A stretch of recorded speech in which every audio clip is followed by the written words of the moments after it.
Bismillahirrahmanirrahim. Assalamualaikum warahmatullahi wabarakatuh. Alhamdulillah. Alhamdulillahi wa kafa.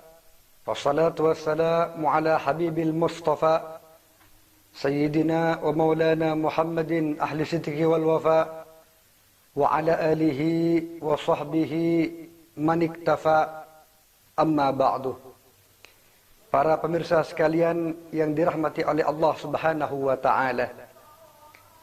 Alhamdulillah, pada kesempatan kali ini Allah Subhanahu wa taala masih menakdirkan kita untuk kembali bersua, kembali bertatap muka dalam kesempatan yang insya Allah penuh maunah dan rahmat dari Allah Subhanahu wa taala.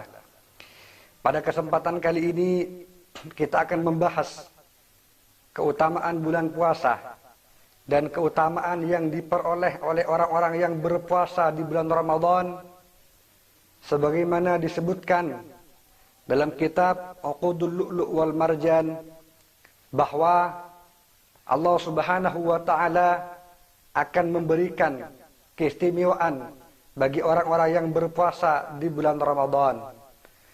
Dalam Al-Quran Allah Subhanahu wa ta'ala berfirman bahwa kulu washrabu hani'am bima aslaftum fi ayyamil khaliyah, yang artinya makanlah dan minumlah dengan bahagia dikarenakan ibadah yang kau lakukan di waktu-waktu yang telah lewat, yaitu di waktu ketika engkau hidup di alam dunia. Seorang mufassirin Imam Mujahid wa ghairuhu berkata bahwa ayat ini diperuntukkan bagi orang-orang yang berpuasa, yang maknanya kelak di hari kiamat seluruh manusia akan mengalami haus, akan mengalami kelaparan yang dahsyat yang luar biasa, kecuali orang-orang yang berpuasa karena Allah Subhanahu wa taala. Maka Allah akan berkata, kulu washrabu hani'am bima aslaftum fi ayyamil khaliyah. Wahai orang-orang yang berpuasa, maka minumlah dan makanlah dengan berbahagia dikarenakan puasa yang telah engkau lakukan di waktu-waktu ketika engkau hidup di dunia. Maka berbahagialah wahai para shaimun, wahai orang-orang yang berpuasa karena Allah Subhanahu wa taala, yang telah menahan laparnya, menahan hawa nafsunya, menahan akan keinginan duniawinya, menahan untuk tidak melakukan hal-hal yang dilarang oleh Allah Subhanahu wa taala. Karena apa? Karena juga Allah Subhanahu wa taala berfirman dalam Al-Qur'an bahwa innama yuwaffas sabiruna ajrahum bighairi hisab. Kelak di hari kiamat orang-orang yang sabar dalam menahan hawa nafsunya maka akan dimasukkan ke surganya Allah dengan tanpa hisab. Para alim ulama mengatakan bahwa sabar ini ada 3 macam. As-sabru ala ta'atillah, as-sabru anin maksiatillah, as-sabru an qudratillah al-mu'limah. Sabar ada 3. Sabar untuk tetap istiqomah dalam melaksanakan perintah Allah, sabar untuk menjauhi larangan Allah, dan sabar untuk menerima takdir yang mungkin bagi kita kurang baik dari Allah Subhanahu wa taala. Dan 3 sabar ini terkumpul di dalam ibadah yang namanya puasa.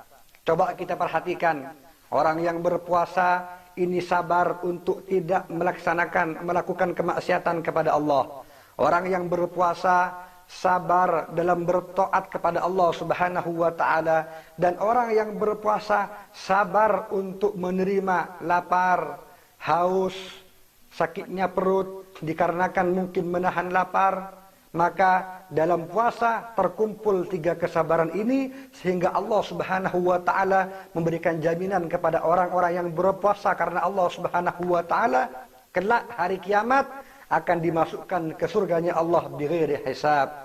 Semoga Allah Subhanahu wa taala menjadikan kita orang-orang yang berpuasa karena Allah, orang yang berpuasa dikarenakan niat untuk taat kepada Allah dan niat mencari ridha Allah Subhanahu wa taala, sehingga kita di hari kiamat oleh Allah Subhanahu wa taala akan dijadikan orang-orang yang masuk surga dengan tanpa hisab, dan kelak hari kiamat akan dijadikan orang-orang yang tidak kehausan, tidak kelaparan, tidak ketakutan, dikarenakan kita berpuasa karena Allah Subhanahu wa taala, imanan wahtisaban, berpuasa Ramadan karena iman kepada Allah, berpuasa Ramadan karena ikhlas karena Allah Subhanahu wa taala. Para hadirin, para pemirsa sekalian yang dirahmati oleh Allah Subhanahu wa taala, semoga Allah Subhanahu wa taala menerima puasa kita, zikir kita, ibadah kita, tasbih kita, pembacaan Quran kita, sehingga segala ibadah yang kita lakukan di bulan puasa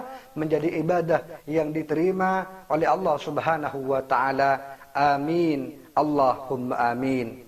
Mungkin itu yang bisa kami sampaikan. Semoga ilmu yang telah kami sampaikan menjadi ilmu yang bermanfaat fid dini wad dunya wal akhirah. Amin. Allahumma amin. Wallahul muwaffiq ila aqwamit thariq. Assalamualaikum warahmatullahi wabarakatuh.